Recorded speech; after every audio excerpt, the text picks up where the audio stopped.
దేవుడు మన పక్షమునుండగా మనకు విరోధి ఎవడు?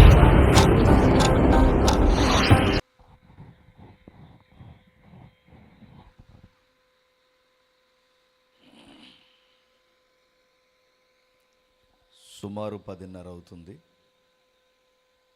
చెప్పాలన్న వాళ్ళు చేయొద్దండి. ఎత్తకపోతే బాగుదని ఎత్తరా.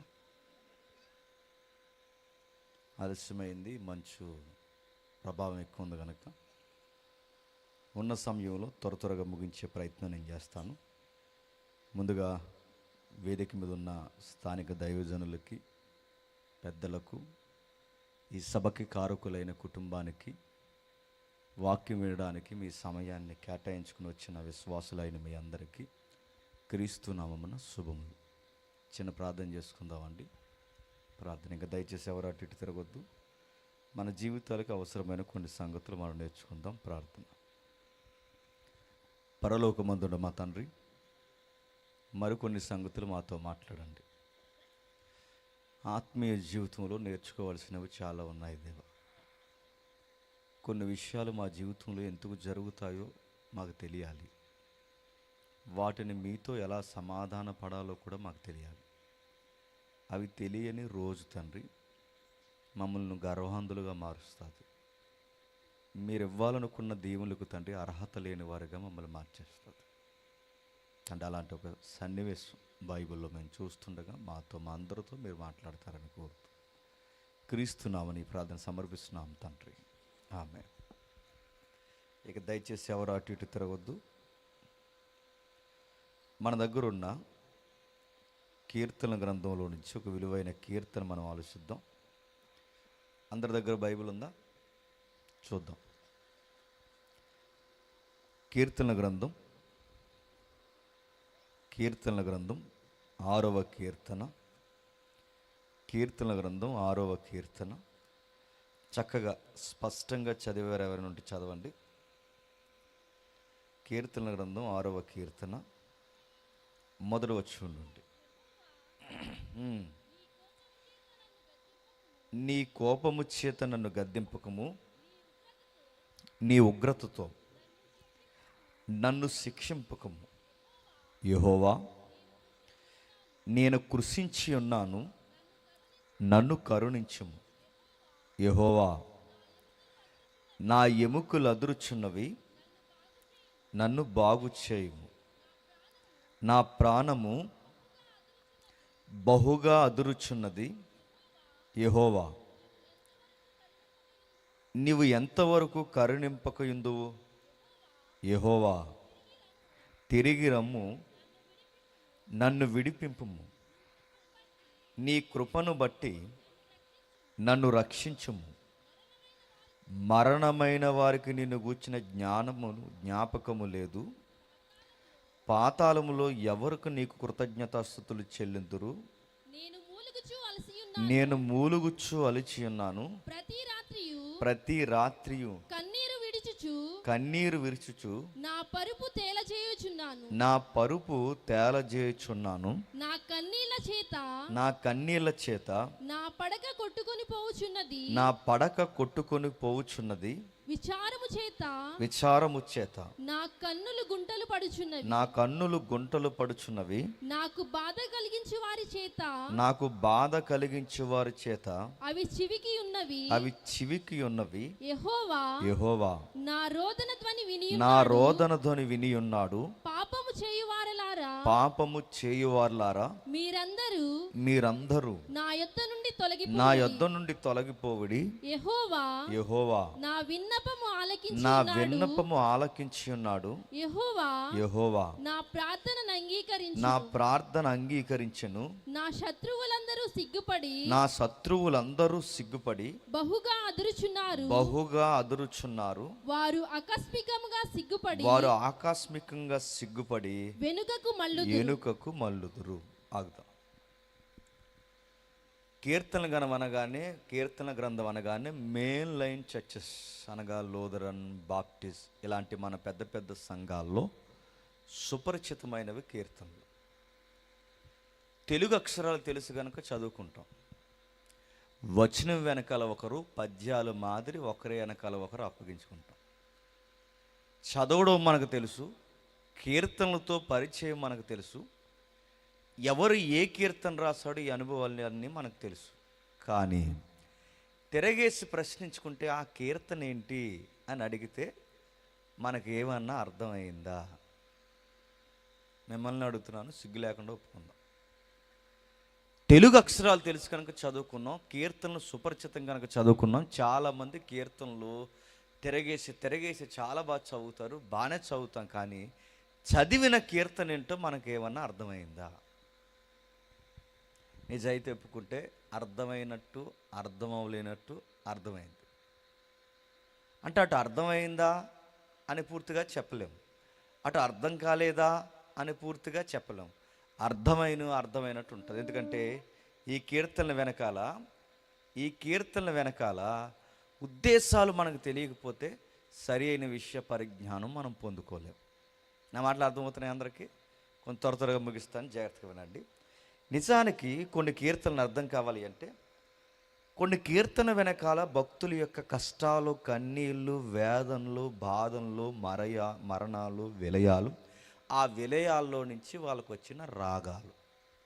మరలా భక్తుల జీవితంలో కన్నీళ్ళు ఉన్నాయి, భక్తుల జీవితంలో కష్టాలు ఉన్నాయి, భక్తుల జీవితంలో మరణాలు ఉన్నాయి. వారి నలిగిన హృదయాల వెనకాల, మూలుగుల వెనకాల కొన్ని రాగాలు వచ్చాయి. ఆ రాగాలలో నుంచి ప్రార్థనలు వచ్చాయి. ఆ ప్రార్థనలకి పదాలు కూరిస్తే, ఆ ప్రార్థనలకి ఒక ట్యూన్ ఇస్తే అవి బైబిల్ యొక్క పాటలు అయ్యాయి.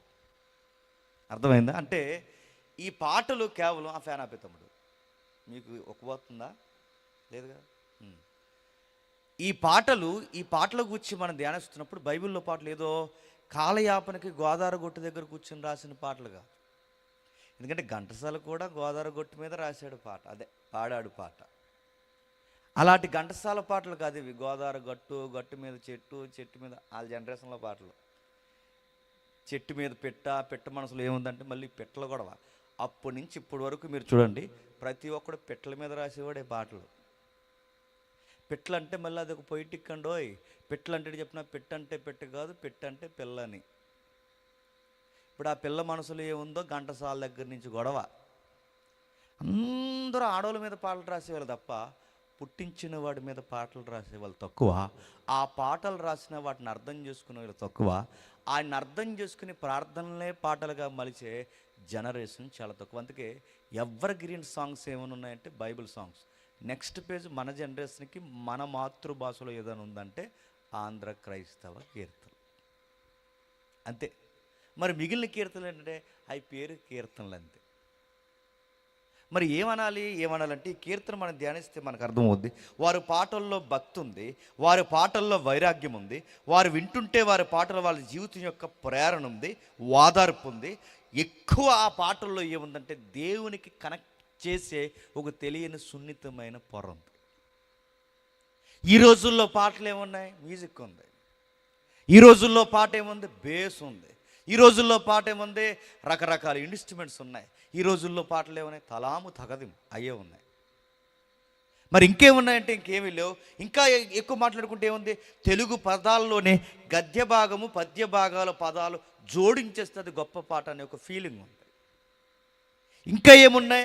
సంస్కృతి పదాలు ఉన్నాయి. ఇంకా ఏమున్నాయి? ఈ విచిత్రమైన సన్నివేశం డిక్షనరీలో ఉన్న వర్డ్స్ ఉపయోగించడం నేర్చుకున్నారు తప్ప అనేక విషయాలు మనం చూస్తున్నది బైబిల్లో ఇరిగి నలిగిన దుఃఖ స్వరాలతో పాడిన భక్తుల యొక్క పదాలు కరువైపోయాయి. అందుకే చూడండి, ఒకప్పుడు పాటలు కేవలం పాటలే చాలామందిని మార్చాయి. ఒకప్పుడు పాటలే చాలామందికి మోకాళ్ళు లేంచేలా చేశాయి. ఒకప్పుడు పాటలే అనేకులకు భక్తి కలిగించాయి. అప్పుడు పాటలు అనేకులను మార్చాయి. అప్పుడు పాఠాలు అంటే ప్రసంగాలు కూడా చాలామందిని కదిలించాయి. అప్పుడు పాటల్లో భక్తి ఉంది, అప్పుడు పాటల్లో వైరాగ్యం ఉంది, అప్పుడు పాటల్లో సిలువ ఉంది, అప్పుడు పాటల్లో ప్రసంగాల్లో రాకడ గుచ్చిన సన్నివేశాలు ఉన్నాయి, అప్పుడు పాటల్లో పశ్చాత్తాపం ఉంది. ఇప్పుడు పాటల్లో ప్రసంగాలు ఏముంది? ఎవరికి వాళ్ళకి డాంబికం ఉంది. ఏముంది ఈరోజు? ఏమీ లేదు. సిలువ లేదు, రాకడ లేదు, భక్తి లేదు, దేవునితో ఎలా కలవాలి అని కనెక్టింగ్ చేసే ఒక ఉన్నతమైన మెసేజ్ లేదు. కరువైపోయాయి. అందుకే ఎప్పటి నుంచో అంటే సుమారు 2 దశాబ్దాల కాలం నుంచి సంఘ చరిత్ర మారిందని నవతరం పండితుల యొక్క అంచనా. ఆ మైకట్ 2 శతాబ్దాల నుంచి, అంటే హిస్టరీ ఎప్పుడు మీరు గుర్తుపెట్టుకోండి, 2 శతాబ్దాలు అంటే సుమారు 30 సంవత్సరాల లోపుకి హిస్టరీ మళ్ళీ మనం మర్చిపోతామంట. అంటే జ్ఞాపకాల్లో లేకపోతే చరిత్రను మర్చిపోతామంట. అలా మర్చిపోకూడదనే చరిత్ర ఎప్పటికీ, దైవికమైన చరిత్ర ఎప్పటికీ మానవాళికి గుర్తుండాలనే చరిత్రని పాటలుగా మలిచారు భక్తులు. పాట అయితే మర్చిపోంగా, పాటలుగా మలిచి వాటిని మన ముందు పెట్టుకొచ్చారు. ఆ పాటలు పాడుతుంటే ఎప్పటికీ భక్తి పులకిస్తుంది. దావీదు పాటలు, ఆమోస్ పాటలు, మోసే గారి పాట, సొలొమోను గారు రాసిన పాటలు, కోరహ కుమారులు రాసిన పాటలు, ఒకటే అంటే కొందరు భక్తుల కూటమిగా రాసిన పాటలే సుమారు 150 కీర్తనలు. అందులో మర్చికో కీర్తన కదుపుతున్నా, అది 6వ కీర్తన. ఏం జరుగుతుంది? ఆ కీర్తన వెనకాల నిట్టూర్పు ఉంది. రాజు అడ్డం ఏంటండి? రాజు అయితే అడ్డ ఏడుస్తాడు. పెద్ద మనిషి అడ్డం ఏంటండి? పెద్ద మనిషి అడ్డ ఏడుస్తాడు. రాజుగారంటే పదం వేరేగా దూరం ఉందేమో. దావీదంటే దేవుని ఉద్దేశానుసారుడైన మనుషుడు. దేవుని ఉద్దేశానుసారుడైన మనుషుడు అర్థం ఏంటంటే దేవుని ఉద్దేశానుసారుడైన మనుషుడు యోబైనా ఏడుస్తాడు. ఒక మాట మీకు హెడ్లైన్ అయినా డిస్క్లైమర్ వేస్తున్నాను, మీరు జ్ఞాపకం పెట్టుకోండి. మనసులో జ్ఞాపకం. జీవితంలో చచ్చిపోయే లోపు ఈ కీర్తనలో దావీదు ఎలాంటి విషయాన్ని అయితే ఫేస్ చేశాడో ఖచ్చితంగా మనం ఫేస్ చేస్తాం.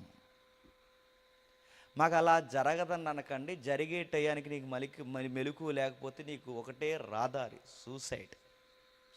మరి చెప్తున్నా, నీకు ఆ మెలకు లేకపోతే నువ్వు అంటున్నావు, నేను చాలా చిన్నోడండి, నాకు చిన్నోడ పెద్దోడు కాదు, మనిషిగా చనిపోయే లోపు ఏ చెట్టుకేసే గాలి చెప్పండి, ఆ చెట్టుకి ఏదో రూపంలో ఇది వస్తుంది.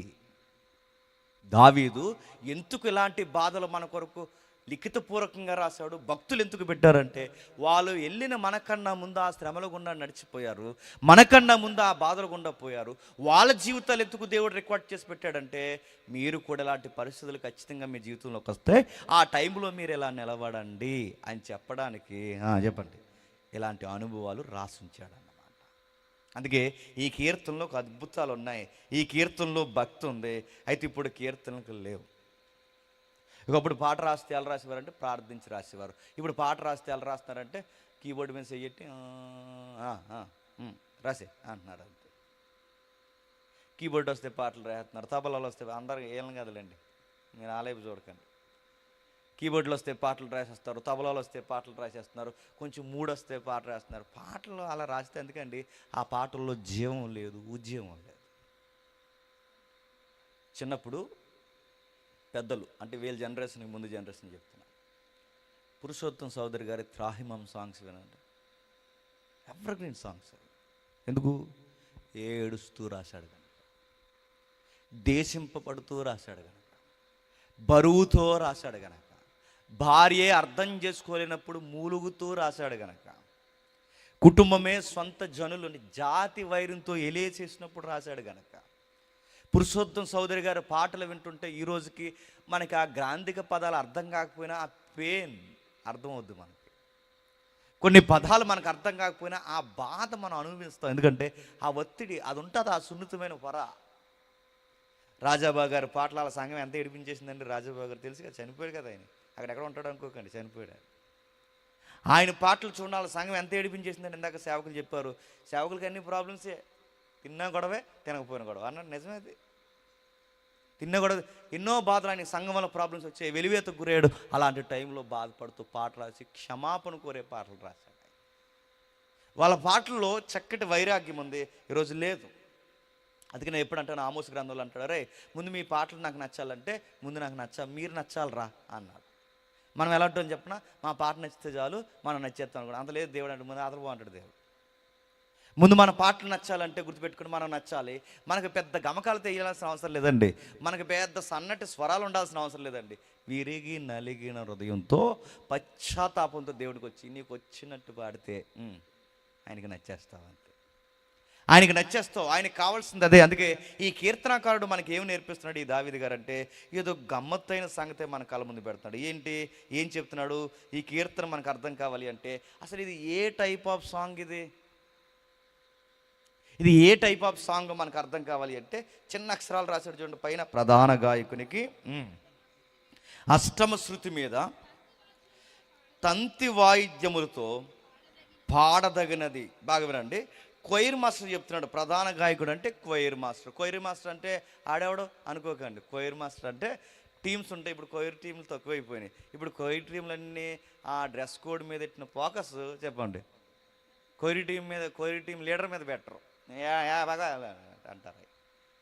క్వైర్ టీంకి లీడర్ ఉండాలి. ఆ లీడర్ ఏం చేస్తాడంటే, ఆ లీడర్ అంటే నేను లీడర్ని అనుకోకూడదు. లీడర్ అంటే కాస్తంత సంగీతం మీద, దేవుడి మీద అవగాహన ఉండాలి. ఆయన ఏం చేస్తాడంటే అప్ అండ్ డౌన్ చెప్తాడు. స్టిక్ పట్టుకుంటారు చూసారా, క్వైర్ టీం లీడర్ అంటే ప్రధాన గాయకుని స్టిక్ పట్టుకుని ఇలా అంటారు చూస్తారు. ఇలాగా అతనికి పని లేక అంటున్నాడు అనుకోకండి. ఇలాగా పని ఏమి లేదు, ఇంకా ఎదవ బిల్డప్ ఇవ్వడానికి మా ఎదురుగా నిలబడ్డాడు అనుకోకండి.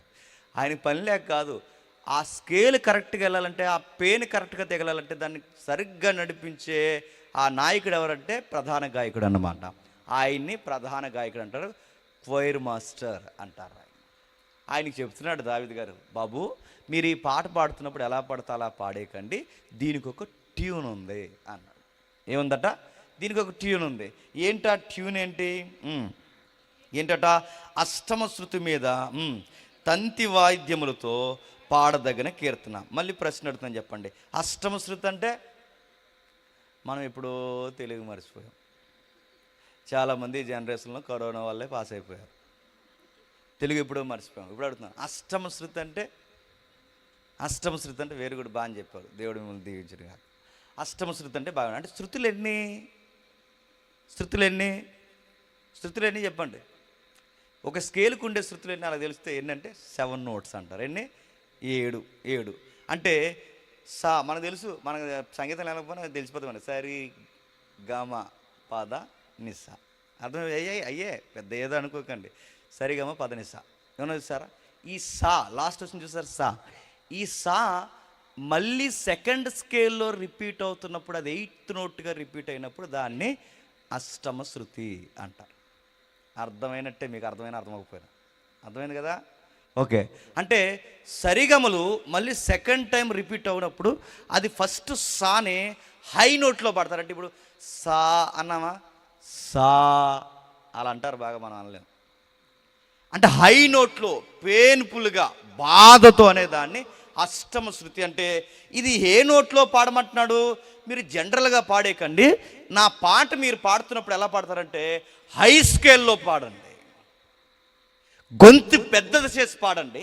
ఆ పాడేది దేంతో పాడతారు? తంతి వాయిద్యాలతో పాడండి. తంతి వాయిద్యాలు అంటే ఏదో ఉందండి ఇంక ఇది కుట్టండి అనకూడదు. అక్కడ దావీదు గారు పర్టికులర్ కోడుకుంటున్నాడు, ఇదిగో ఈ ఇన్స్ట్రుమెంట్సే వాడండి, ఈ ట్యూన్ మీదే పాడండి, ఈ ఇన్స్ట్రుమెంట్స్ ఈ ట్యూన్ అయితేనే వాడండి, అప్పుడే నా పాట పాడండి. వీళ్ళందరికీ అర్థమైపోయినా క్వైర్ మాస్టరు నీకు అర్థం అవ్వాలి అని చెప్పాడు. ఎందుకంటే వీళ్ళందరూ నడిపించేది నువ్వే గనక. ఈ ఇన్స్ట్రుమెంట్స్ అంటే తంతి వాయిద్యాలు అంటే ఇప్పుడు అన్నీ గిటార్లు ఇవన్నీ రకరకాలు వచ్చేసాయి. వీళ్ళందరికీ అమ్మమ్మే తంతి వాయిద్యం అన్నమాట. దావీదు గారు వాయించేవారు తెలుసు కదా, దావీదు గారు వాయిస్తారు కదా. ఇలా ఒక డి షేప్లో ఉంటుంది. డి ఎప్పుడన్నా ఇలా చూడండి, దానికి 4-5 తీగుల్లాగా ఇలా ఉంటాయి, దాన్నే తంతి వాయిద్యం. ఇప్పుడు చాలా తీగులు వచ్చినాయిలండి తంతి వాయిద్యం. అంటే ఇప్పుడు ఈ గిటార్లు ఇవన్నీ, ఈ వైలిన్స్ అన్నిటికీ వాటికి ఆ తంతి వాయిద్యానికి పిల్లలన్నమాట ఇవన్నీ.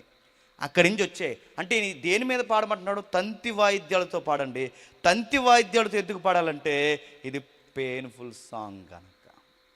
ఇప్పుడు ఇందాక బ్రదర్ గారు పాడినప్పుడు తబలా బీట్లు ఉన్నాయి. తబలా బీట్లు ఉన్న సాంగ్కి ఎందుకు?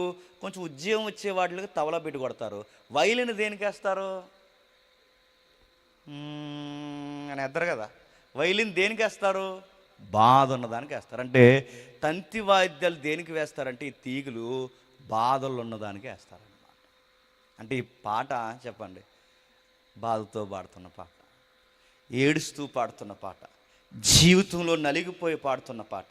ఎందుకు రాశాడు ఈ పాట అంటే చరిత్రకారుల అంచనా ప్రకారం ఈ 3, 4, 5, 6, 7 సుమారు ఈ కీర్తన అన్నిటికీ ఒకటే వరుస అంటారు పండితులు. మరలా 3, 4, 5, 6, 7 ఈ కీర్తనలన్నిటికీ ఒకటే వరుస. ఏమై ఉంటుంది ప్రాబ్లం అంటే 3వ అధ్యాయం మొదటి వచనంలో 3వ అధ్యాయం చిన్న అక్షరాలు ఉన్నాయి చూడండి. అబ్షాలోము తన కుమారుని అబ్షాలోమైన తన కుమారుని ఎదుటి నుండి పారిపోయినప్పుడు దావీదు రచించిన కీర్తన. ఇది ఒక కాజ్ అయి ఉండొచ్చు. రెండవది 4వ కీర్తనకు పోలికిస్తారు. 4వ కీర్తన ఎప్పుడు రాశారంటే అంటే ఒక వరుసలో లేవండి కీర్తనలు. దీని తర్వాత ఇది అంటే ఏ కీర్తన ఏ సందర్భంలో రాశారో పర్టికులర్గా చెప్పలేం, కానీ ఆ బాధను బట్టి చెప్పగలం. కొంతమంది ఏమంటారంటే లేదు 4వ కీర్తన, 5వ కీర్తన, 6వ కీర్తన సౌలు చాలా బాధ పెట్టాడు ఎవరిని? దావీదు గారిని. అలాంటి బాధలో రాశాడు అంటే మొత్తం మీద కొడుకు బాధ పెట్టినా, సౌలు బాధ పెట్టినా, లేకపోతే ఇంకా ఎవరైతే ఉన్నాడో ఇంకా చిన్న వాళ్ళు కూడా దావీదు మీద తిరగబడ్డారుగా టైం దొరికిందని.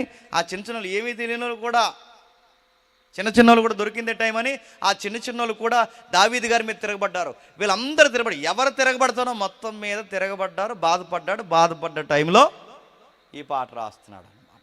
ఆ పాట రాస్తూ ఏమని చెప్పాలనుకుంటున్నాడు? యెహోవా చదవండి. యెహోవా నీ కోపాగ్ని చేత నన్ను గద్దించుకు, నీ ఉగ్రతతో నన్ను శిక్షించుకు. యెహోవా నేను కృషించి ఉన్నాను, నన్ను కరుణించుము. యెహోవా నా ఎముకలు అదురుచున్నవి, నన్ను బాగు చేయుము. నా ప్రాణము. బాగా వినండి. ప్రాబ్లం వచ్చింది. ఎవరో దావీదు గారిని ఇబ్బంది పెడుతున్నారు. అది మాత్రం మనకు అర్థమైపోయింది. ఎవరో దావీదు గారిని ఇబ్బంది పెడుతున్నారు. ఏదో చెప్పుకోలేని బాధ ఉంది, ఎవరికి వివరించలేని బాధ ఉంది. బాధ ఉన్న టైంలో ఒక సగటు విశ్వాసి ఏం చేయాలి? సారా తాగకూడదు. చెప్పండి ఏం చేయాలి? అరిగిల మీద కూర్చుని నీ ఎల్లమ్మ పుల్లమ్మ ముచ్చట్లు అలా చెప్తుంటే అయ్యో అలా జరిగిందా అని ఎదవ సింపతీల కోసం నీ స్టోరీలు అలాగ చెప్పడం కాదు. నీకు బాధ ఉన్నప్పుడు ఏం చేయాలి? నీ సెంటిమెంట్ స్టోరీలు ఎదుటోళ్ళు చెప్తే వాళ్ళ నుంచి నీ దయ పొందుకునే ప్రయత్నాలు చేయకూడదు. నీకు బాధ కలిగినప్పుడు ఏం చేయాలి? నీ స్టోరీస్ రకరకాలు చెప్పి నీ కష్టాలకి ప్రపంచంలో యేసుప్రభు తప్ప నువ్వే, యోబు గారి తర్వాత నువ్వే పడ్డావనంత ఫీలింగ్ ఇవ్వకూడదు. నీ కష్టాలన్నీ ఎవరికి చెప్పాలి? నీకు బాధ వచ్చినా ఏమొచ్చినా చెప్పండి, దేవుడికి చెప్పాలి. దావీదులో చూడాల్సిన ఫస్ట్ క్వాలిటీ ఆయన చెప్తున్నాడు. చూడండి, సమస్య ఏదైనా, ఇబ్బంది ఏదైనా, అది యుద్ధమైనా, అది శ్రమైనా, సంతోషమైనా, దావీదు గారిలో ఉండే బ్యూటీ ఏంటంటే దేవుడు చెప్తాడు. రేపు జరగబోయే వాళ్ళ ఇంట్లో కార్యక్రమం అయినా దేవునికే చెప్తాడు. కార్యక్రమం తర్వాత జరగబోయే నష్టాలైనా దేవుడికే చెప్తాడు. ఏదైనా దేవుడికి చెప్తాడు. అంటే దేవుడికి ఇంపార్టెంట్ ఇవ్వకుండా ఏది చేయడు. అందుకే చాలామందికి తెలుసో తెలియకో మన కుటుంబాల్లో అలవాటు ఏంటంటే మంచి కార్యానికి, శుభకార్యాలకు ముందు కొన్ని విషయాలు మనం దేవునికి చెప్పుకుంటాం. మంచిదే, ఎవరు నేర్పించారో? పెద్దలు బాగానే నేర్పించారు. మొత్తం మీద కృతజ్ఞత కూడా పెట్టుకుంటాం, ఏదో ఒకటి చెప్పుకుంటాం. అంటే మన విశ్వాసులుగా మనం నేర్చుకోవాల్సింది సంతోష గడియల్లోనే కదండి దేవుని ఎదుట మనం కూర్చోవలసిందే. చెప్పండి, దుఃఖ గడియల్లో ఎక్కువ కూర్చోవాలి. దుఃఖ గడియల్లోనే కదండి మనం ఎక్కువ కూర్చోవాల్సింది. సంతోషం ఉన్నప్పుడు కూడా దేవుని దగ్గర కూర్చోవాలి. అందుకే దావీదు పాటల్లో మీరు చూడండి, సంతోషంగా రాసిన పాటలు ఉన్నాయి, చెప్పండి, బాధపడుతూ రాసిన పాటలు ఉన్నాయి. ఈ పాటల్లో మార్నింగ్ సాంగ్స్ ఉన్నాయి, ఈవినింగ్ సాంగ్స్ ఉన్నాయి, మిడ్ టైంలో అంటే మధ్యాహ్నం వేళ పాడే సాంగ్స్ ఉన్నాయి. అందుకే వాళ్ళకి ఈ టైంలో అంటే ఇక ఈ టైం అని లేదండి, ఏ టైం దొరికితే ఆ టైంలో దేవుడిని వాళ్ళు ఏం చేస్తారు తెలుసా? వర్షిప్ చేస్తారు, ఆరాధన చేస్తారు. మార్నింగ్ సాంగ్స్ ఉన్నాయి, మధ్యాహ్నం వేళ సాంగ్స్ ఉన్నాయి, సాయంత్రకాలపు సాంగ్స్ ఉన్నాయి, మిడ్ నైట్ అంటే నిద్రపోయే ముందు పాడుకునే సాంగ్స్ ఉన్నాయి. ఒకటేంటి, యెరూషలేము యాత్రకు పాటలు ఉన్నాయి. అన్ని పాటలే వాళ్ళ జీవితంలో. ప్రార్థన పాట, జీవితంలో పాట, అన్నిటికీ పాట. ఎందుకంటే పాటలుగా ఎబ్రూ కల్చర్లో పాటలకి అంటే ఇబ్రీలకు ఉండే కల్చర్ ఏంటంటే వాళ్ళ చరిత్ర మర్చిపోకుండా వాళ్ళ పాటలుగా పెట్టేశారు చాలా విషయాలు. అందుకే పాడుతున్నాడు, ఏమని పాడుతున్నాడు చూడండి, నన్ను యెహోవా నీ కోపాగ్ని చేత నన్ను గద్దింపకము, నీ ఉగ్రత చేత నన్ను శిక్షింపకము. అది బాగా వినండి. ఇది ప్రార్థన పాట? పాటలో చెప్పండి, ప్రార్థనలో పాట. ఇప్పుడు చెప్పాలి, పాట ప్రార్థన అంటే పాటలో ప్రార్థన, ప్రార్థనలో పాట. ఏమంటున్నాడు? యెహోవా నన్ను గద్దించు, నీ ఉగ్రత చేత నన్ను శిక్షించు. ప్రశ్న అడుగుతాను చెప్పండి. దావీదు గారు ఏమంటున్నాడు? ప్రవ్వా నా శ్రమలు తీసే, ప్రవ్వా నన్ను ఎక్కువ బాధ పెట్టకు, ప్రవ్వా నన్ను ఇబ్బందులకు గురి చేయకు, ప్రవ్వా ఇక ఈ 2025లో నాకు ఏ కష్టం లేకుండా చెయ్యి అన్నాడా? అనలేదు.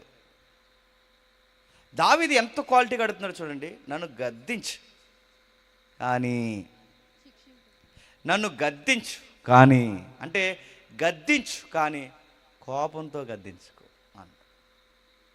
నన్ను శిక్షించు కానీ కోపంతో శిక్షించు. అంటే నీ గద్దింపు నాకు అవసరమే, నీ ఉగ్రత నాకు అవసరమే, కానీ అది అలా చూపించుకు నీ కోపం చేత నన్ను గద్దించుకు, నీ ఉగ్రత చేత నన్ను శిక్ష. అంటే నాకు శిక్ష కావాలి, గద్దింపు కావాలంటే శిక్షిస్తున్నప్పుడేమో ఉగ్రత చూపించుకు, గద్దిస్తున్నప్పుడేమో కోపం చూపించుకు. అంటే దాని అర్థం ఏంటి? గద్దించమంటున్నాడా గద్దించొద్దు అంటున్నాడా?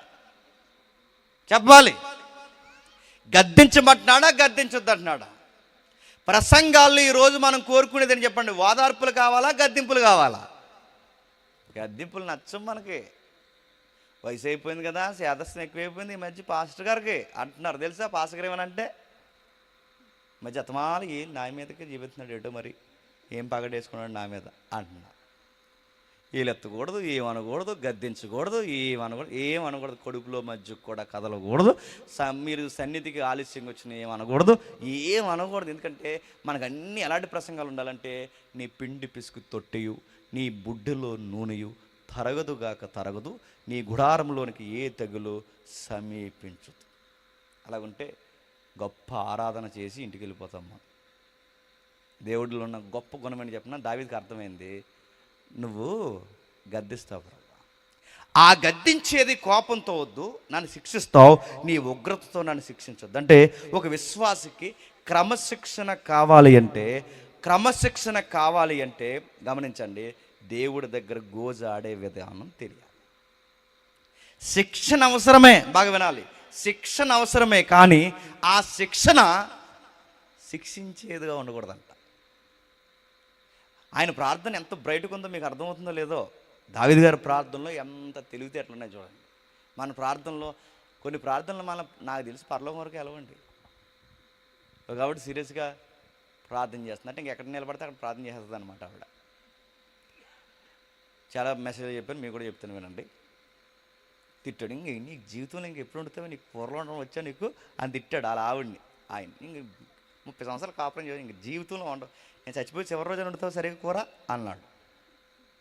ఏమైందండి అంటే, ఏమైంది నీ పప్పు ఎలా ఉంది తెలుసా, నీ మొహంలో ఉంది, అసలు బాగాలేదు అన్నాడు. ఏమైందంటే, ఏమైంది మనిషి అన్నాడు, ఎంత ఉప్పు తింటాడే పప్పులో ఎంత ఉప్పు వేస్తావు, ఎవడు తింటాడు అనగానే బాధపడిపోయింది, పక్క వస్తుంది, ఇలా పైకి చేసింది. చెప్పాలి కదా అంది. ఎవరినే? దేవుడికి ప్రార్థన చేస్తుంది. ఏమని? పప్పులో చెప్పండి ఉప్పు ఎక్కువైపోయింది, చెప్పాలి కదా, చెప్పవేంటి, ఆయన నన్ను తిడుతున్నాడు.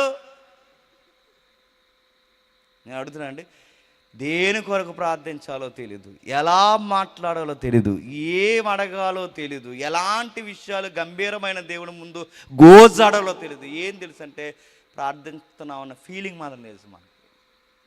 దావీదు గారి మాటల్లో ఎంత జ్ఞానం ఉందో చూడండి. దావీదు గారి ప్రార్థనలో ఎంత బ్రైట్నెస్ మనకు కనబడుతుంది చూడండి. పప్పు కోసం ప్రార్థన చేసే రోజులండి ఇవి, ఉప్పు కోసం ప్రార్థన చేసే రోజులండి, గేదె పాలు ఇవ్వకపోతే ప్రార్థన చేసే రోజులండి ఇవి, పిల్లు కోసం ప్రార్థన చేసే రోజులండి ఇవి, పిల్ల దొరకలేదని ప్రార్థన చేసే రోజులండి ఇవి. వాళ్ళ ప్రార్థనలో ఎంత అర్థం ఉంది, మన ప్రార్థనకి ఆయనకి ఎంత దూరం ఉందో చూడండి. ఏ విషయాలు దేవుడిని అడగాలి, ఏ విషయాలు దేవుడిని అడగకూడదు తెలియాలి కదండి. ఇప్పుడు సీరియస్గా చిన్న విషయాలు మీ నాన్న అడిగితే అయిపోయే విషయాలు, ఇప్పుడు సీఎం గారి దగ్గరికి వెళ్ళి సీఎం గారి దగ్గర ఒక వినతపత్రం పెట్టుకుని, ఆ పెద్ద వినతపత్రం పెట్టిన తర్వాత అందరికన్నా ముందు నేను లైన్లో పంపిన తర్వాత నువ్వు మంచి బట్టలు వేసుకుని సీఎం గారి దగ్గరికి వెళ్ళి, ఏంటి బాబు చెప్పు నీ ముఖ్యమైన కారణం ఏంటంటే 5 స్టార్ చాక్లెట్ కొనండి సార్ అన్నారనుకో, సీఎం దగ్గరికి వెళ్ళి నువ్వు 5 స్టార్ చాక్లెట్ కొనమంటున్నాడు, నిన్నేమనాలి? ఈ మాత్రం చాక్లెట్కి మీ నాన్న చాలు, దీనికి సీఎం దాకా వెళ్ళావంటే ఎవరితో ఏం మాట్లాడకుండా నీకు తెలియట్లేదంటే నిన్ను అడుగుతున్నా, అసలు నీకు మాట్లాడటమే చెప్పండి రాదు. అందుకే బైబిల్లో దేవుడు ఊరకే కీర్తనలు పెట్టలేదు, బైబిల్లో దేవుడు ఊరకే ప్రార్థనలు పెట్టలేదు, బైబిల్లో దేవుడు కొన్ని విషయాలలాగా ఎందుకు అలా వదిలేశాడంటే మనం అర్థం చేసుకోవాలని చాలా విషయాలు ఎలిబరేట్గా వదిలేశాడు. అంటున్నాడు చూడండి, గద్దించు, నన్ను శిక్షించు, నన్ను శిక్షణ చేయి, కానీ కోపంతో శిక్షణ మాత్రం చేయి. శిక్షించావంటే ఏమైపోతానో శిక్షణలో పెట్టు. నువ్వు శిక్షించేది నాకు శిక్షణ నేర్పించాలి ప్రభువా. కొన్ని సందర్భాలు వాళ్ళ జీవితంలో నచ్చని వస్తాయంటే వస్తాయి. దావీదు గారికి నచ్చని వచ్చాయి. దావీదు గారికి నచ్చని విషయాలు వచ్చాయి కనుక ఆ నచ్చని విషయాలు ఆయన బాధపడుతూ అడుగుతున్నాడు. చూడండి, దేవా నువ్వు ఎన్నన్నా చేయి, ఏదన్నా చేయి, కానీ నా జీవితంలో మాత్రం కొన్ని విషయాలు సరి చేయాలనుకుంటున్నావు, సరి చేసేయి అన్నాడు. 2వ వచనంలో చూడండి, యెహోవా నేను కృషించి ఉన్నాను, నన్ను కరుణించు. యెహోవా నా ఎముకలు అదురుచున్నవి, నన్ను బాగు చేయుము. నా ప్రాణము బహుగా అదురుచున్నది. యెహోవా నీవు ఎంతవరకు కరుణింపకయుందువు? నీవు ఎంతవరకు కరుణింపకయుందువు? ఏమంటున్నాడు? నేను కృషించి ఉన్నాను, నన్ను కరుణించు, దయచేసి నీ దయ నాకు చూపించు. నీ గ్రేస్ కావాలి నాకు, లేకపోతే నేను బతకడం చాలా కష్టం. యెహోవా నేను కృషించిపోయాను, ఎందుకంటే చాలా బాధ పెట్టేశారు ప్రభా, చాలా బాధపడుతున్నాను. నాకు ఒక విషయం అయితే అర్థమైంది, ఎవరు బాధపడుతున్నారు అనగానే దావీదు గారు అంటున్నారట, ఆయనకు ఒక విషయం అర్థమైంది. ఎవరు బాధపడుతున్నారు? కొడుకులు బాధపడుతున్నారు. ఎవరు బాధపడుతున్నారు? సౌలు బాధపడుతున్నాడు. ఇంకెవరు బాధపడుతున్నాడు? ఆడెవరు? సిమీకి అంత సీన్ లేదండి. సిమి కూడా డైలాగులు వేస్తున్నాడు ఎవరి మీద? మనకి పరిస్థితులు బాగాలేనప్పుడు వానపాము కూడా పైకి లేచి సాడేస్తుంటుంది తెలుసు. ఇలాగా వానపాము కూడా తోసపాములు అయిపోతాయి తెలుసా. మనకు పరిస్థితి బాగాలేదనుకోండి, వానపాములు వేస్తుంటారు తెలుసు కదా. వానపాములు కూడా పైకి లేచిపోయి వాళ్ళు కూడా మన మీద ఎగిరేస్తుంటారు. సిమి లాంటోడు కూడా ఎగిరేస్తున్నాడు. అసలు సిమీకి దావీదు గారికి ఎప్పుడు ఏ గొడవలు లేవండి. మరి సిమి గారు ఎందుకు ఇలా తయారయ్యాడంటే, సిమి ఇలా తయారవడానికి కారణం ఏంటి చెప్పిన? సౌలుకి దగ్గరగా ఉన్నాడు. సౌలుకి దగ్గరగా ఉన్నాడు, సౌలు లక్షణాలు వచ్చినాయి ఎవరికి చెప్పండి? సిమి తిరగబడుతున్నాడు, శాతకానుడు తిరగబడుతున్నాడు, ప్రతి ఒక్కరు తిరగబడుతున్నాడు, ముక్కుతూ మూలుగుతున్నవాడు తిరగబడుతున్నాడు, అందరు తిరగబడుతున్నారు. కానీ దావీదు ఒక విషయం మాత్రం స్ట్రైక్ చేశాడండి. దావీదులో గొప్ప క్వాలిటీ ఏంటి చెప్పిన? ప్రవ్వా ఈడు తిరగబడ్డాడు, కొడుకు తిరగబడ్డాడు, ఈడు తిరగబడి వీళ్ళందరూ కాదు ప్రవ్వా, వీళ్ళు తిరగబడ్డారన్న పాయింట్ కన్నా నువ్వు అనుమతి ఇవ్వకుండా ఎవడో నా మీదకి రాడు కదా ప్రభువా. అందుకే ఈ కష్టం వస్తుందంటే నువ్వు అనుమతించావు, ఈ శిక్ష వస్తుందంటే నువ్వు అనుమతించావు, ఒకడు నా మీద అరుస్తున్నాడంటే నువ్వు పర్మిషన్ ఇచ్చావు, ఇది జరుగుతుందంటే నీకు నేను తలలు దించుతున్నా. నేను గొలియాతుగాడితో ఫైట్ చేశానేమో కానీ వీళ్ళెవరో కాదు, నా స్వజనులు, అభిషక్తులు, వీళ్ళ మీద నేను ఏమీ కయ్యాలని దిగను. కానీ ప్రభువా ఎందుకో కొన్ని పాఠాలు నాకు నేర్పించడానికి నువ్వు వీళ్ళని నా మీదకు అనుమతించావు. నేను ఎంతగా అలిసిపోయానంటే ఓపెన్ అయిపోయాడు చూడండి, సిగ్గుపడకుండా దేవుడికి చెప్పేస్తున్నాడు, నేను ఈ బాధను నేను ఫేస్ చేయలేకపోతున్నాను, కుసించిపోయాను, నన్ను కరుణించు. యెహోవా నా ఎముకలన్నీ అదురుచున్నవి, బాగు చేయి. అంటే దాని అర్థం ఏంటి? టెర్రర్ స్టార్ట్ అయింది నా జీవితంలో అన్న. వణికేస్తున్నాను, ఎముకలు అదిరిపోతున్నాయి, బాగా బాధ ఎక్కువైపోతాయని అదో రకమైన వణుకు వస్తుంది చూసారా. ఎక్కువ ఏడు చేసిన వాళ్ళు చూసారా, బాగా ఇంకా ఫైనల్ స్టేజ్లో ఏడు చేసిన వాళ్ళు వణికేస్తారు, వణుకుతుంటారు. అంటే చాలా బాధపడిపోయారు అనమాట. ఆ గుండె కూడా వేగం పెరిగిపోతుంది, ఆ బాధ ఎక్కువైపోతుంది. ఇంక రేపు నుంచి నువ్వు కనబడవు అని మీ ఆయన నీతో అన్నాడు అనుకో, అప్పుడు వస్తుంది వణుకు. నువ్వు చెప్పిన బాధ, ఏడుపు, కష్టం. రేపు నుంచి నీ బిడ్డలు ఒక 5-6 సంవత్సరాలు కనబడరు అనగానప్పుడు వస్తుంది ఏడుపు, బాధలు, ఇబ్బందులు. కొంతమంది అదో రకంగా ఏడుస్తారండి కొన్ని విషయాలు ఫేస్ చేయలేక. దావీదు గారు కూడా అంటున్నాడు, నా ఎముకలు అదిరిపోతున్నాయి, నన్ను బాగు చేయి, నా ప్రాణం బహుగా అదురుచున్నది, టెన్షన్ అయిపోతున్నాను, చాలా ఇబ్బంది అయిపోతుంది. అందుకే కొన్ని గొడవల్లో టెన్షన్ ఉన్నప్పుడు రోడ్డు మీద వెహికల్ తోలకూడదు. షేక్ వచ్చేస్తుంటా తెలియకుండా లారీలోకి పోతుంది, బస్సులో పోతుంది. టెన్షన్ ఉన్నప్పుడు మనం డ్రైవ్ చేయకూడదు, ఎవరికి ఇచ్చేయడం ఉత్తమం అండి. మనం తగునమ్మని ఆ టైంలో సీరియస్గా లింగి పైకి గడిచి వెళ్ళిపోతాం, బైక్ వేసుకొని మన అందుకే కాల్లో పోతారు చాలామంది. ఆ టైంలో వెళ్ళకూడదు. నువ్వు టెన్షన్లో ఉన్నావుగా, కూర్చో కుదురుగా, ఒక గదిలోకి పో, మోకాళ్ళు వేసుకో, ప్రార్థన చేయి, దేవా ఏంటి పరిస్థితి అని కొంతసేపు ఆయనతో మాట్లాడు. కొన్ని విషయాలు నీకు సర్దుమనిగే వరకు ఆయనతో ఉండు. ఆ టైంలో పెద్ద పోటీగల్లాగా నువ్వు వెళ్ళిపోతాను ఇంట్లోంచి అని వెళ్ళకో, ఇంక వెళ్తే రావు. ఇంకా ఆ టెన్షన్ ఎక్కడ పోతావు? అందుకే షేక్ అయిపోతారంటే షేక్ అయిపోతారు. అందుకే దావీదు అంటున్నాడు, అదిరిపోతున్నాయి, ప్రాణం కూడా చాలా అల్లాడిపోతుంది. యెహోవా నువ్వు ఎంతవరకు కరుణింపకయుందువు. కిందికి, యెహోవా తిరిగి రమ్ము, నన్ను విడిపింపుము, నీ కృపను బట్టి నన్ను రక్షించుము. మరణమైన వారికి నిన్ను గూర్చిన జ్ఞాపకం లేదు. నేను త్వరగా ముగించేస్తాను. ఒక మాట అంటున్నాడు చూడండి, ఎవరితో మాట్లాడుతున్నాడండి? నువ్వే అనుమతించావు, నువ్వే శిక్షిస్తున్నావు, నువ్వే నన్ను గద్దిస్తున్నావు, నువ్వే అన్నీ చేస్తున్నావు. దీని దెబ్బకి నువ్వు చేసే పనికి నాకు ఎముకలు అదిరిపోతున్నాయి, ప్రాణం అదిరిపోతుంది, ఎంతవరకు నన్ను ఇబ్బంది పెడుతున్నావు అని అడుగుతున్నాను. నువ్వే నన్ను ఇబ్బంది పడుతున్నావు కనుక మళ్ళీ నేను వచ్చి నీకే నేను మొరపెట్టుకుంటున్నాను. దావీదులో గుడ్ క్వాలిటీ బ్యూటీ అండి చెప్పిన. ఏ దేవుడైతే బాధ పెడుతున్నాడో అనుమతించాడని చెప్పాడో మళ్ళీ ఆ దేవుడికే చెప్పుకుంటున్నాడు. చూసారా, అది దావీదులో ఉన్న బ్యూటీ. మీకు అర్థం లేదని నాకు అర్థమైంది. ఉదాహరణ చెప్తాను వినండి. పిల్లలు, ఈ కుదురులేని పిల్లలు ఉంటారు చూసారంటే, వీళ్ళు కుదురుండరు. వీళ్ళు కుదురుని కూర్చారంటే ఆ ప్లగ్లో ఎడతాడు, ఏళ్ళు అట్టుకెళ్ళి ఆ ప్లగ్లో ఎడతాడు, క్యాండిల్ వెలుగుతా క్యాండిల్లో పెడుతుంటాడు, రకరకాలు పెడుతుంటాడు. చెప్పి చెప్పి ఇసుకుపోద్ది. ఆ బిల్డింగ్ ఆ పెట్టకోడ ఎక్కకరంట, ఆ పెట్టకోడ ఎక్కేలా కిందకు చూస్తుంటాడు, రకరకాల పనులు చేస్తాడు. ఆ బావి దగ్గరికి పోకరంట, ఆ బావిలోకి చూసి అందులో రాళ్ళు ఎత్తుంటాడు.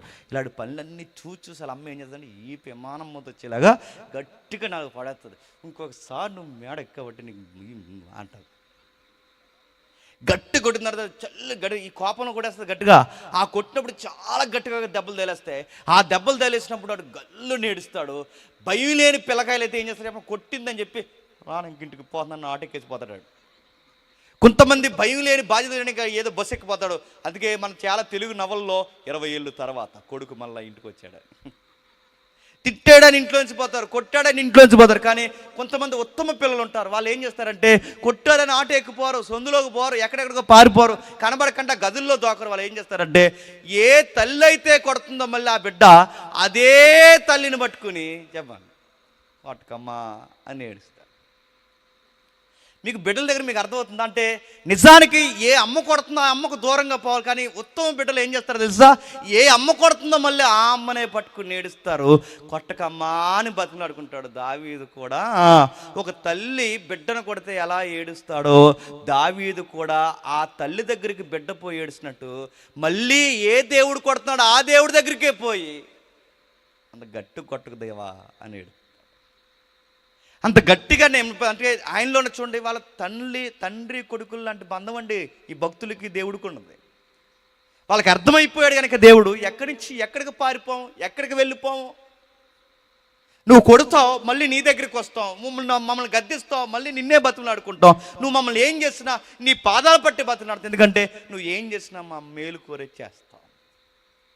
అయినా దేవుడు మనల్ని కొడుతున్నాడంటే మళ్ళీ అడుగుతున్నాను, మనం కుదిరిలేక కొడతాడా, లేకపోతే మనం ఆయన కొడుతున్నప్పుడు ఆయన మనల్ని కొడుతున్నప్పుడు మనం బాధపడుతుంటే ఆయన అదో రకమైన సంతోషపడుతున్నామని కొడతాడు, ఆయన సంతోషపడి కొడతాడా? మనం బాధపడుతున్నామని బాగా వినండి, మనం బాధపడుతుంటే ఆయన పరలోకమందు ఉండి ఆనందిస్తాడా? బైబిల్ ఈ మాట ఉంది, తనకి ఇష్టమైన కుమారులంట శ్రమల గుండా నడిపిస్తాడు. అదేంటి ఇష్టపడితే శ్రమల గుండా నడిపి, అదొక సైకో లక్షణం ఆయనకి. కొంతమందికి సైకో లక్షణాలు ఉంటాయి తెలుసా, కొంతమందికి మనుషులకి ఎలాంటి సైకో లక్షణాలు అంటే బిడ్డలు నాకు ఇచ్చామనుకోండి, ఆ బిడ్డలు తీసుకున్న వాళ్ళు ఏం చేస్తారనుకున్నారు, ఆడు పిర్రలు గిల్లెత్తుంటారు, ఆడు తొల్ల గిల్లెత్తున్నాడు, బుక్కలు గిల్లెత్తుంటాడు, రకరకాల గిల్లె ఏడు ఎదవరే ఏడరా ఏడరా ఆడిని కొట్టి ఆడు ఏడుతుంటే ఎంత ముద్దొచ్చాడు ఎదవ ఇంకో అని 2 పడేస్తారు. దీన్ని ఏమంటారంటే సైకో లక్షణాలు అంటారు, గుర్తుపెట్టుకోండి.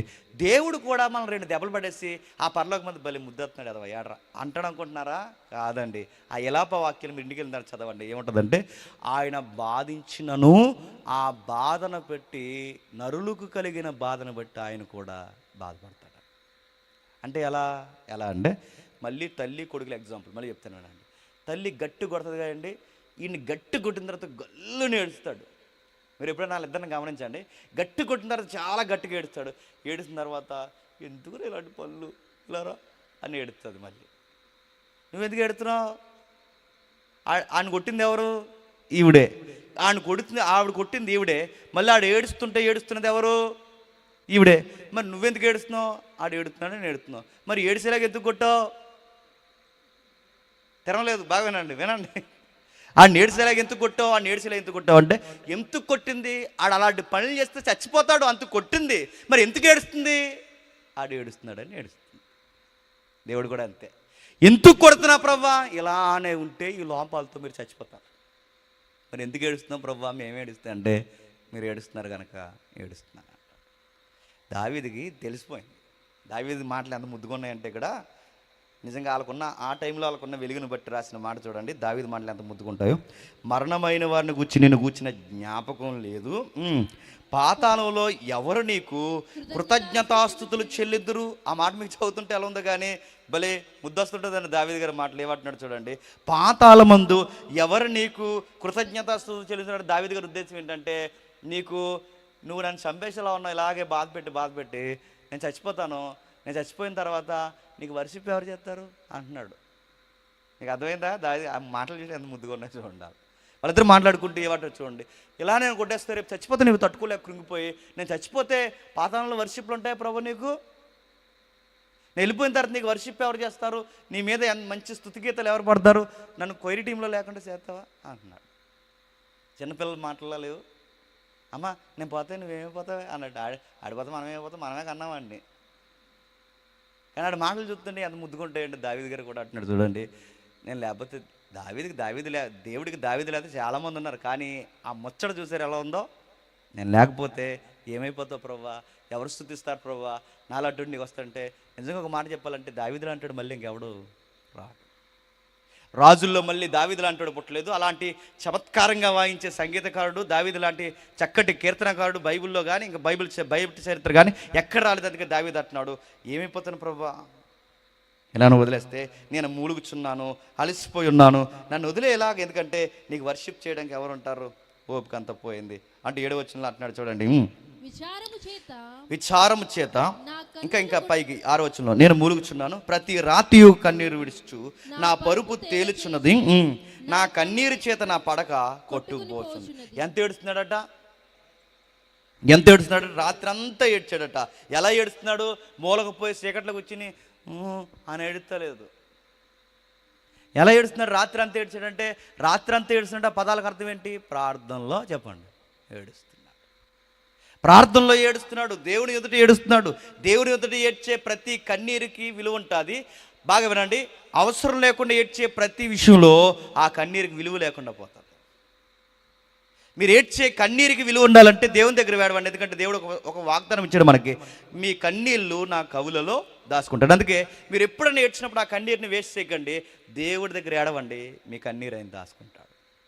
మనం ఏం చేస్తాం, ప్రార్థనలో ఏడం ఇవ్వండి, పక్కోళ్ళకి చెప్పి ఇంకో పెద్దోడికి ఎంత ఇచ్చాను, చిన్నోడికి ఎంత ఇచ్చాను, మనవరాలకి ఎంత ఇచ్చాను, వీళ్ళకి ఎంత ఇచ్చాను, ఎదవులందరూ అన్నీ తీసుకుని చెప్పండి నాకేమీ లేదు అని తెగేడి చేస్తుంటుంది ఈ ముచ్చటే ముసలిదే. నేను తిరిగేసి అడుగుతాను ఇలాంటి వాళ్ళని, చిన్నోడికి ఇచ్చావు, పెద్దోడికి ఇచ్చావు, అందరికి ఇచ్చావు, నేను పుట్టించిన దేవునికి ఇచ్చావు, ఏమిచ్చావు, నీ బంధ ఇచ్చావు, ఏమిచ్చావు, బతుకంతా నీ మనవలకి మనవరాలకి కొడుకులకి వాళ్ళ పురుళ్ళకి వాళ్ళ కాపురాలకు పెట్టావు. నువ్వు దేవుడికి 60 ఏళ్ళ జీవితాన్ని నాశనం చేసి పడేసావు. ఏమిచ్చావు దేవునికి? ఇప్పుడు బుల్లుబుల్లు దుఃఖాలు తీసి వాళ్ళకి అంత ఇచ్చాను, వీళ్ళకి ఎంత ఇచ్చాను, అందుకే నీకు చెప్పిచ్చారు లాస్ట్కి చెప్ప. ఏమిచ్చావు? దావీదు గారు అంటున్నారు చూడండి, ప్రభువా నన్ను బాధ పెట్టు, ఇబ్బంది పెట్టు, శ్రమలు పెట్టు, నా జీవితాన్ని నీకు అంకితం చేస్తాను, నా కన్నీళ్ళు రాత్రంతా విడుస్తాను, పరుపులు తేలిపోయేంతగా ఏడుస్తాను, నా కన్నీళ్ళ చేత పడకలు కొట్టు. అంటే వాళ్ళ ప్రార్థనలు విచిత్ర ప్రార్థనలు అండి. మోకాళ్ళు ఎత్తేస్తారు, సాష్టాంగ పడి చేస్తారు, ఇలా ముందుకు బోర్ల మంచాల మీద పడి చేస్తారు. ఎందుకంటే ఆ జ్యూస్ కలిసి అలా ఉంటుంది. రకరకాల ప్రార్థన చేస్తారు, ఎలా పడితే వాళ్ళు ప్రార్థన చేస్తారు. అంటే మొత్తం మీద అలా ఎక్కడ పడితే అక్కడ ప్రార్థన దేవునితో మాట్లాడతారు. చివరికి వాళ్ళు తినేటప్పుడు కూడా ఆ ప్రసంగ గ్రంథం ఉంటుందిగా, వాళ్ళు భోజనం చేసేటప్పుడు కూడా ప్రేయర్ లేకుండా భోజనం చేయరంట. మనకు మంచి కోరేస్తే ఇంకా ప్రార్థన గుర్తురాదు మనకి.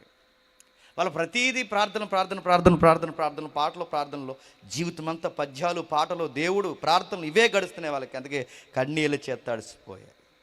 ఎందుకంటున్నాడు, విచారణ చేత నా కన్నులు గుంటలు పడిపోతున్నాయి. బాగా వినండి, బాగా ఎక్కువ ఏడిశారనుకోండి, బాగా వినండి, కొన్ని విషయాలు ఉంటాయండి, ఎంత బాధపడాలో అంతే బాధపడాలండి.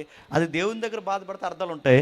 అనవసరమైన విషయాలకు ఎక్కువ బాధపడ్డాం అనుకోండి, హెల్త్ డిస్టర్బెన్స్ వచ్చేస్తుంది. గుర్తుపెట్టుకోండి, హెల్త్ పాడైపోతుంది. అన్నిటికన్నా పెద్ద రోగం ఏంటి చెప్పినా, మానసిక రోగం. నీకు ఏదో జరిగిపోతుందని అదో రకంగా ఫీల్ అవుతుంది చూసారా. డాక్టర్ గారి దగ్గరికి వెళ్ళిన డాక్టర్ గారు పైనుంచి ఇలా కిందకి చూసి, ఒకడు వచ్చావా ఎవరన్నా వచ్చారా అన్నాడంటే ఇంక అయ్యేవే, వచ్చిందే నీకు మోషన్స్ 2 అయిపోతాయి అక్కడికక్కడే. అదో రోగం. కరోనా వచ్చిన టైంలో చెప్పేవారు చూసారా, లక్షణాలు చెప్పేవారు. కరోనా కాదు, కొత్త వ్యాధి వచ్చినప్పుడల్లా లక్షణాలు చెప్తారు. ఏమనంటే, ముందుగా కుడివైపు ముక్కు కొంచెం బరువుగా ఉంటుందంటే ఉంది అంటాం. రాత్రి తిన్నప్పుడు కొంచెం అరగలేను. అవును, 2 రోజుల నుంచి అలాగే ఉంటుంది. ఇదో మానసిక రోగం అంటారు, గుర్తుపెట్టుకోండి. ఇలాగే ప్రతిదీ ఫీల్ అయిపోయారు అనుకోండి, నిద్ర లేదనుకోండి, కళ్ళు లొట్టలు పోయాయి అనుకోండి, సగం రోగాలు ఎందుకు వస్తాయి చెప్పనా? నిద్ర లేకపోతేనే వస్తాయి. మీరు మొబైల్ అలా చూస్తే హెల్త్కి మంచిది అనుకోకండి, త్వరగా పోతారు. ఇందాక అయ్యగారు చెప్పారుగా, ఇందాక మొబైల్స్ ఎక్కడ వాడాలో అక్కడే వాడాలి. నువ్వు చర్చిలోని ప్రతి దిక్కున మొబైల్స్ ఆడితే పోతావు త్వరలోనే, రాసి పెట్టుకో, పోతావు త్వరలోనే. నిద్ర కూడా మానేసి ఫోన్లు. అందుకే చెప్తున్నాడు, నశించిపోయాను, కన్నులు అన్నీ పాడైపోయాయి. నా కన్నులు ఏడ్చి గుంటలు పడిపోయాయి. ఎక్కువ ఆడవాళ్ళు ఏడ్చినప్పుడు ఈ కళ్ళు లోపల పోతాయి, చూసారా? ఎవరికి పోతలేదు, మా ఆవిడకి పోతాయి. ముందే నేను చాలాసార్లు చూశాను. అలా పిల్లి కొల్లగా అయిపోతాయి పిల్లకి ఏడిసిందంటే, తక్కువని పోతాయి అంటే. నాకు తెలిసిపోతే ఏడిసిందని, ఎందుకంటే ఈ లొట్టలు వచ్చేస్తాయి పైకి. కొన్ని విషయాలు హెల్త్కి మంచిది కాదు. దావీదు గారు అంటున్నారు, నా హెల్త్ అంతా పాడైపోయినా విచారణ చేత నేను ఎంత ఏడ్చినా ఆ ఏడ్చేది నీ దగ్గర అర్థవంతంగా ఏడుతున్నాను. నా బాధ కలిగించే వారి చేత అవి క్షీణించాయి. ఓపెన్ అయిపోయాడు. చూడండి దావీదు గారిలో ఉన్న పాయింట్, నేను త్వర ముగించేస్తాను. ఈ ప్రేయర్లో గుర్తుపెట్టుకోండి, జీవితాలు బాగుపడతాయి. దావీదు గారిలో ఉన్న పాయింట్ ఏంటంటే, ఈ బాధలన్నీ ఎవరి వాళ్ళు కలుగుతున్నాయి? ఎవరో ఉన్నారు బ్యాచ్. అది అబ్షాలోమా, సౌలా, ఎదురింటి ఎల్లయ్య, పక్కంటి పొల్లయ్య, ఎవడో ఉన్నాడు. మొత్తం మీద దావీదు గారిని బాధ పెట్టే ఉన్నాడు. అయితే స్టార్టింగ్ ప్రేయర్ చేస్తూనే దావీదు గారు వాళ్ళ కోసం చెప్పట్లేదు, చెప్పండి, తన కోసం తాను ఒప్పుకుంటున్నాడు. స్టార్టింగ్ ప్రేయర్ యొక్క ప్యాటర్న్ ఏంటో తెలుసా? ప్రార్థన చేస్తున్నప్పుడు మనకు బాధలు కలుగుతున్నప్పుడు బాధ పెట్టే వాళ్ళ కోసం ముందు చెప్పకూడదు. చెప్పండి, అసలు నీకు నాకు ప్రాబ్లం ఏముందా ముందు అది తెలుసుకుందాం ప్రభువా. నీకు నాకు ప్రాబ్లం ఏమీ లేకపోతే ఈ ప్రాబ్లమ్స్ ఎవరి వలన వస్తున్నాయో చెప్పండి, వాళ్ళు నీకు తెలిసిన అప్పుడు జ్ఞాపకం చేయాలి వాళ్ళని. మనం ఏం చేస్తాం? ముందు వాళ్ళని నెట్టేస్తాం, పట్టుకెళ్ళి పాద్దలు దులిపేసి శాపాలు పెట్టేసి, ఆ ఎదిరింటి ఆడి వాళ్ళే ప్రభా ఇలా అయిపోతున్నాను, నేను నీ గొప్ప కుమారుణ్ణి కుమార్తెనైతే వాళ్ళ మీద పిడుగు పడును గాక అంట. పడదు, నీటి మీద పడిపోతే ఇలాంటి ప్రార్థన చేసావంటే పడదు. అందుకే గుర్తుపెట్టుకో, దావీదు గారు ఒక విధానం నేర్పిస్తున్నాడు చూడండి. ఆయన విచారం చేత నా కన్నులు, అంటే పైన చెప్తున్నాడు, బాధపడ్డాను, కోపంతో గద్దించో, శిక్షించో, ఎంతో ఉగ్రత చూపించో, ఎముకలన్నీ కదిలిపోయాయి, ప్రాణం కదిలిపోయింది, మూలుగుచున్నాను, అలసిపోయాను అంటే తన బాధ అంతా చెప్పుకుంటున్నాడు, ఇబ్బంది చెప్పుకుంటున్నాడు. నువ్వు పర్మిషన్ ఇచ్చావు కనుక నువ్వు ఎంత కొడతావు కొట్టు, కానీ ఎంత ఇబ్బంది పెడతావు పెట్టు, అయితే నువ్వు నన్ను కొట్టు. ఎవరు ప్రభు నన్ను కొట్టడానికి? వీళ్ళందరూ నన్ను ఇబ్బంది పెడుతున్నారు. చూడండి, ఓపెన్ అయిపోతున్నాడు. నాకు బాధ కలిగించే వారి చేత అవి క్షీణించి, అంటే నా కళ్ళు ఎందుకు ఎలాగైపోయినాయి తెలుసా? చెప్పండి, వాళ్ళ వలన. నా ఎముకలు ఎందుకు ఎలాగ అదురుతున్నాయో తెలుసా ప్రవ్వా? వాళ్ళ వలన. నా ప్రాణం ఎందుకు అదిరిపోతుందో తెలుసా? వాళ్ళ వలన. ఈరోజు నేను ఎంత ఏడుస్తున్నానంటే ఎవరి వలన ప్రవ్వా? వాళ్ళ వలన. అంటే ఇప్పుడు లిస్ట్ అవుట్ చేస్తున్నాడు, వాళ్ళ వలన ఇదంతా జరుగుతుంది. ముందు విషయం ఏంటో చెప్పాడు, తనకి దేవుడికున్న బంధం ఏంటో వివరించుకున్నాడు. నువ్వు నేను బాగానే ఉన్నామని ఆ యొక్క ఒప్పుకోలు ప్రార్థన చేశాడు. అంత అయిన తర్వాత అంటున్నాడు, ఇదంతా ఎవరి వల్ల జరుగుతుందంటే వాళ్ళు ఉన్నారు ప్రభు, ఒకటి బాధ కలిగించే వారి చేతే ఇవన్నీ నశించిపోయి చిమికిపోయి ఉన్నవి. 8వ వచనంలో యెహోవా నా రోదన ధ్వని విన్నాడు. కన్ఫామ్, బాగా వినండి. 7వ వచనాల వరకు పద్ధతి ఒకటి, 8వ వచనం నుంచి పద్ధతి ఒకటి. 7వ వచనాల వరకు పద్ధతి ఏంటి? 7వ వచనాల వరకు పద్ధతి ఏంటంటే అసలు దావీదుకి దేవుడికున్న విషయం ఏంటో మాట్లాడుకున్నాడు. 8వ వచనం నుంచి పద్ధతి ఏంటంటే విషయం, అంటే ఏ ప్రార్థన అయితే చేశాడో ఆ ప్రార్థనకి జవాబు చెప్పండి వచ్చేసి. అంటే ఈ పాటలో ప్రార్థన ఉంది, చెప్పండి, జవాబు ఉంది. దేనికోసమైతే ప్రార్థన చేశాడు ఆ ప్రార్థనకి జవాబు 8వ వచనం నుంచి వచ్చింది చూడండి. యెహోవా నా రోదన ధ్వని విని ఉన్నాడు, పాపము చేయు వాళ్ళారా మీరందరూ నా యొద్ద నుండి తొలగిపోండి. బాగానండి, మన ప్రాబ్లమ్స్ నిజంగా మనుషుల వల్లనే వస్తే ఆ ప్రాబ్లమ్స్ పోవాలి అంటే ముందు వాళ్ళని తీసేయమనకూడదు. ముందు మనం ఎవరితో సమాధాన పడాలి చెప్పండి? వాళ్ళతో సమాధాన పడాలి, దేవుడితో సమాధాన పడాలి. ఎప్పుడైతే దేవుడితో సమాధాన పడతాం వాళ్ళకి ఒక ఆప్షన్ వాళ్ళు ఏమని, రే నేను దేవుడిని పడి ఏడుస్తున్నాను రా, నేను దేవుడికి పడి నిలబడ్డాను రా, నేను దేవుని కోసం బ్రతుకుతున్న మనుషుని రా, నేను ప్రార్థన చేస్తే దేవుడు జవాబులు ఇస్తున్నాడు రా, నా ప్రార్థనకి దేవుడు జవాబు ఇచ్చాడు రా, మీరు చేసే పనులు ఇవి పాప పనులు రా, మీరు ఇలా పాపం మానుకుంటే సరే సర్రా, మానుకోకపోతే మానుకోకపోతే కింద చెప్తున్నారు చూడండి, పాపం నాకు వ్యతిరేకంగా తిరగబడి మీరు పాపం చేస్తున్నారా, పాపం చేయవారులారా నా యొద్ద నుండి పొండే. నేను ఎలా పాడైపోతానని చూస్తున్నారు, నన్ను ఎలా డౌన్ చేయాలని చూస్తున్నారు, నా మీద చెడ్డ మాటలు ఎలా పలకాలని చూస్తున్నారు, ఇన్ని చేస్తున్నారు, ఇది పాపం. నాకు వ్యతిరేకమైన క్రియలు జరిగిస్తున్నారు, ఇది పాపం. ఇది యెహోవా నా విన్నపం ఆలకించున్నాడు. ఇదిగో ఇందాకే ప్రార్థన చేసి వచ్చాను, నిన్నే ప్రార్థన చేసి వచ్చాను, కొన్ని రోజులు ఏడుస్తూ ప్రార్థన చేశాను, ఆ ప్రార్థనకి జవాబిచ్చాడు. ఇప్పుడు ఆయన నా పక్షమని నిలబడ్డాడు కనుక మీ మేలు కోరి చెప్తున్నాను. నా మీద తిరగబడ్డారంటే మీరు ఎవరి మీద తిరగబడుతున్నాడు చెప్పండి. పొండి ఎక్కడి నుంచి దయచేసి అంటున్నాడు. అంటే శత్రువుల్ని ఎలా హ్యాండిల్ చేస్తున్నాడు చూడండి. పొండి ఎక్కడి నుంచి మీ మేలు కోరి చెప్తున్నాను. దేవుడు నాకు జవాబిచ్చాడు, దేవుడు నా ప్రార్థన ఆలకించాడు, నా విజ్ఞాపనకి ఆయన జవాబిచ్చాడు కనుక పొండి ఎక్కడి నుంచి మీరు వెళ్ళలేదో, యెహోవా నా విన్నపం ఆలకించున్నాడు, యెహోవా నా ప్రార్థన అంగీకరించును. నా శత్రువులందరూ సిగ్గుపడి బహుగా అదురుచున్నారు. అదురుచున్నారా? పొమ్మని చెప్పాను, పోలేదు. వెళ్ళమన్నాను, వెళ్ళలేదు. వెళ్ళకుండా అలాగే ఉన్నారు. నిన్నటి వరకు నాకు టెర్రర్, ఇప్పుడు చెప్పండి మీకు టెర్రర్ స్టార్ట్ అవుతుంది, రాసుకోండి అన్నాడు. అంతే. నిన్నటి వరకు నేను బాధపడ్డాను, ఇప్పటి నుంచి చెప్పండి మీరు అది నేను బాధ పెట్టను, నేను ఇబ్బంది పెట్టను. ఎందుకంటే మీరు నా మీదకి వస్తున్నారు కనుక మీ సంగతి చెప్పండి దేవుడే చూసుకుంటాడు. మీరు నా మీదకి వస్తున్నారు కానీ నా సంగతి దేవుడు చూసుకుంటాడు, మీ సంగతి దేవుడు చూసుకుంటాడు. అయితే నా కన్నీళ్ళు వ్యర్థము కాలేదు, నా ప్రార్థనకి అర్థాలు లేకుండా పోలేదు, నా జీవితానికి పరమార్థం దొరకకుండా పోలేదు. నా బాధ దేవునికి చెప్పుకున్నాను. కొన్ని గొడవలు మనం హ్యాండిల్ చేసామనుకోండి, గొడవ ఇంకా పెద్దదవుద్ది. కొన్ని గొడవలు దేవునికి వదిలేసామనుకోండి, చెప్పండి అవతలోడి ఎముకలు చెప్పండి అల్లాడిపోతాయి, ఆడి శరీరం వీకిపోతుంది, వాడికి టెర్రర్ స్టార్ట్ అవుద్ది. వాడు ఎవడు ఏం చేస్తాడో కూడా తెలియదు. అందుకే ఎనిమీస్ని ఎలా డీల్ చేయాలంటే దేవుడికి అప్పగించేయాలి, ప్రార్థించాలి, దేవుడు చెప్పుకోవాలి. అది ఏదైనా ఎనిమీస్ అనగానే వ్యక్తులే కాదు, చివరికి నీకున్న రోగం కూడా సాతాను లాంటి ముల్లే, గుర్తుపెట్టుకో. అది కూడా దేవుడికి చెప్పుకోవాలి. ఏదైనా శత్రుత్వం ఏదో ఒక రూపంలో ఉంటుంది, అవన్నీ దేవుడు చెప్పుకుంటే వాటి తాట తీసేవాడు ఎవరో తెలుసా? నీ దేవుడు. అది సంసారమైన, సంఘమైన, స్నేహమైన, ఎందులైనా ఏ ఇబ్బంది కలిగినా దేవుడు చెప్పుకోవడం నేర్చుకోండి. శ్రమలు అనుగ్రహించేవాడు ఆయనే, శ్రమలు తీసేసేవాడు ఆయనే, సమాధానం కలిగించేవాడు ఆయనే, ఆశీర్వాదం దయచేవాడు ఆయనే, మన జీవితాన్ని నెమ్మదిగల స్థలముల్లో నడిపించేవాడు ఆయనే. సమస్తానికి కర్త, కర్మ, క్రియ, పునరుద్ధానము, జీవము ఆయనే గనక నువ్వెవరికి చెప్పుకోవాలి చెప్పండి? దేవుడు చెప్పుకో. ఎలాగా? వీడు మనకి ఇలా చేశాడు కాబట్టి మనం ఏం చేద్దాం, ఎంఆర్ఓ గారితో మాడదాం అని కూడా గుర్తుపెట్టుకో, ఎమ్మెల్యే గారి దగ్గరికి వెళ్దాం అని కూడా గుర్తుపెట్టుకో. మనం ఏం చేయాలి తెలుసా? మనకి ఇలా చేశాడు, మనం వెళ్ళి ప్రార్థన చేద్దాం. మనకి ఇలా చేశాడు, మనం వెళ్ళి దేవుని చెప్పుకుందాం. మనల్ని అవమానించారు, పోయి దేవుని చెప్పుకుందాం. అందుకే అంటున్నాడు చూడండి, వారు ఏమవుతారంటే నా శత్రువులందరూ సిగ్గుపడిపోతారు. అంటే మనల్ని సిగ్గుపరచాలనుకున్న వాళ్ళు చెప్పండి వాళ్ళు సిగ్గుపడిపోతారు. మనల్ని ఇబ్బంది పెట్టాలనుకున్న వాళ్ళు ఇబ్బంది పెడతారు. మనల్ని సిగ్గుపరచాలనుకున్న వాళ్ళందరూ బహుగా అదిరిపోతారు, వణికిపోతారు. వాళ్ళ పునాదులు కదిలిపోతాయి. వాళ్ళు ఆకస్మికంగా ఏమైపోతారో తెలుసా?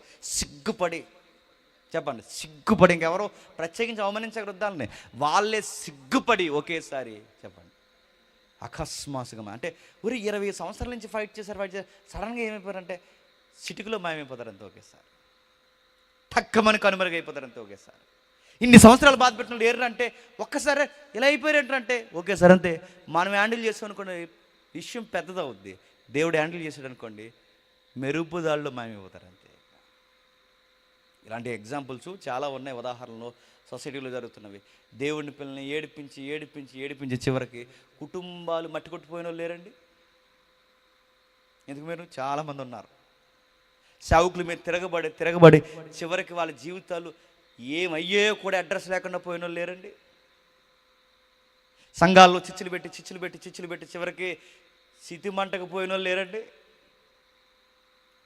మంచోళ్ళు కాపురాలు చేసుకుంటే చూసి ఏడవలేక అసూయ చేతాల మీద పడేడిస్తే చివరికి షుగర్లో బీపీలు వచ్చి పోయిన వాళ్ళు లేరండి. కొన్ని విషయాలు ఎలా డీల్ చేస్తారు చెప్పనా?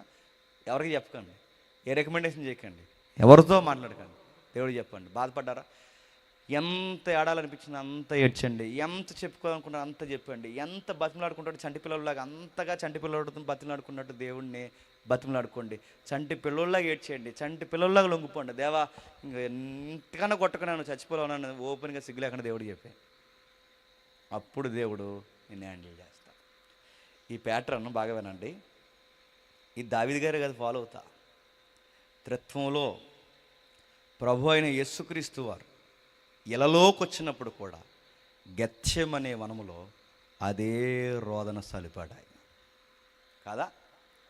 ఆయన కూడా అదే చేశాడు. ఆయన ముందు సిలువ యాగం ఉంటే ఆయనకి సిలువ భయం కాదు, కొరడాలతో కొడతారనే భయం కాదు, మేకులేస్తారనే భయం కాదు, ఆయనకి ఈ భయం ఏమీ లేదు. ఆ ఎబ్రీ పత్రిక చెప్తుంది, ఆయన శరీరధారి ఉన్న దినముల్లో ప్రార్థనలు, యాచనలు, కన్నీళ్ళు. ప్రార్థనలు ఏముంది? యాచన. ప్రార్థనలు ఏముంది? కన్నీళ్ళు. అంటే శరీరధారి ఉన్న దినముల్లో దావీదు కన్నా ఎక్కువ ఏడ్చింది ఎవరు చెప్పండి? నజరేయుడైన యేసుడు మన దేవుడు చాలా ఎక్కువ ఏడ్చాడు. గెత్సెమనే వనంలో ఎంతగా ఏడ్చాడంటే ఆయన గూర్చి మనకు మాట్లాడితే, ఆయన గూర్చి మాట్లాడుతూ స్వకాళ్ళ పురుషుడు అన్నారు రచయితలు. స్వకాళ్ళ పురుషుడు. ఆయన గురించి మాట్లాడుతున్నప్పుడు ఎన్నో విషయాలు రాశాడు. అదిగో కన్నీటి పర్యంతం అయిపోయి ఏడ్చి ఏడ్చి ఏడ్చి ఆ బీపీ లెవెల్స్ పెరిగిపోయి ఆ చెమట రంధ్రాల నుంచి ఏమొచ్చిందంట? రక్తం వచ్చింది. రేపు నుంచి అయ్యే కదా మనకి ధ్యానాలు స్టార్ట్ అవుతాయి. రక్తం వచ్చేసిందంట. అంతే, అంత టెన్షన్ అయిపోయాడు. ఎంత ఏడ్చాడు. ఎందుకు ఏడుస్తున్నాడు? సిలువు కోసం కాదు. ఎందుకు ఏడుస్తున్నాడు? స్నేహితులు వెళ్ళిపోయారని కాదు. ఎందుకు ఏడుస్తున్నారు? ఏదో జరుగుతుంది. ఎందుకు ఏడుస్తున్నాడు అంటే ఆ ఏడుపల్లో ఒకటే, ప్రభువా వీళ్ళు నాకు వ్యతిరేకమైన పర్లేదు, వీళ్ళు నాకు వ్యతిరేకమైన పర్లేదు, గవర్నమెంట్ వ్యతిరేకమైన పర్లేదు తండ్రి, నా బాధల్లో ఏంటంటే నీకు నాకు బంధం తెగిపోతుంది చూసావా, అది నాకు బాధ అన్నాడు. నీకు నాకు దూరం తెగుతుంది చూసావా, అంటే ఆ సిలువ మీద ఉన్నంతసేపు పాపాలు కుమారుడు భరిస్తున్నాడు కనుక, కుమారుడి మీద పాపాలు కనుక తండ్రి తన ముఖాన్ని తిప్పుకుంటాడు కనుక, ఆ టైంలో ఆ క్షణాలు లేదా ఆ గంటల వ్యవధిలో తండ్రికి కుమారుడికి ఎడబాటుంది చూసారా, ఆ ఎడబాటుకి బాధపడిపోయాడు. యేసుక్రీస్తు వారిని కూడా మనం చూసుకోవచ్చు. ఏమన్నా తెలుసా? ఆయనకి బాధ ఉన్నా ప్రార్థన చేశాడు, ఆయనకి సంతోషం ఉన్నా ప్రార్థన చేశాడు, ఆయన ఉదయం లేచినప్పుడు ప్రార్థన చేశాడు, నిద్రపోయినప్పుడు ప్రార్థన చేశాడు. ప్రతిసారి ప్రార్థన ప్రార్థన ప్రార్థన ప్రార్థన. ఆ ప్రార్థనలే చివరి వెళ్ళిపోతున్నప్పుడు కూడా ఆ ప్రభురాత్రి భోజనంలో కూడా ప్రార్థనా పాట పాడి గెత్సెమనే వనంకి వెళ్ళిపోయాడు.